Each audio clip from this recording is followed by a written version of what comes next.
Hello guys, welcome back भन्नु अब Hello guys, welcome back. आजको हाम्रो यस ब्लग मा चाहिँ हामी आमा छोरा उपस्थिति भइसकेका छौँ। सानी शेर्नी पनि हाम्रो घरमा एकदम सेक्युरिटीको रूपमा एकदमै के हुनुहुन्छ आउनु भएको छ। उहाँको नाम चाहिँ लिन्डा हो।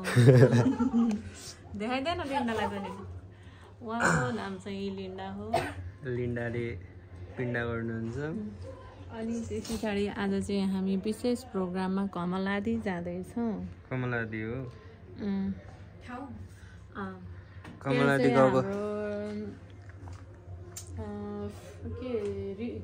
गीत रिलिज हुँदैछ।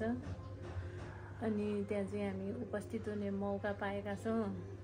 एकदमै खुसी पनि छौँ। अनि हाम्रो यहाँ माथि यति धेरै डकुमेन्ट छ फुल्छ गाइस। हेर्नु मन कस्तो दामी देखेको। कति मौरी आएको छ रस लिन। लो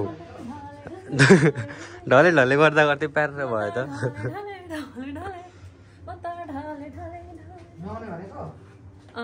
अहिले नआउने हो। बाबा हुनुहुन्छ। बाबा चाहिँ दाढी काट्दिहाल्नुहुन्छ भन्नु। म दाढी काट्नु?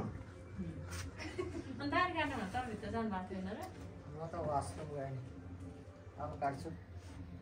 दाढी काट्नु नआउनु नि पर्यो नि त अब। अब हामी दाढी काट्ने नआउने गर्छौँ गाइस, किनभने म चाहिँ बाहुनको छोरी भएको कारणले। बाहुन हो। बाहुनको छेत्री हो। छेत्री हो। लिन्डा हेर्न मात्रै हामी देखेको। लिन्डा र म को गोरो को गोरो? लिन्डा होइन। लिन्डा छैन गोरो? टमी गोरो होला नि। यसले भन्थ्यो कि ला फुतु भन्दा त टमी कति गोरो थियो। त्यसले पनि एक किसिम हाँस्दै उठाउँथ्यो। ला फुतु भन्दा त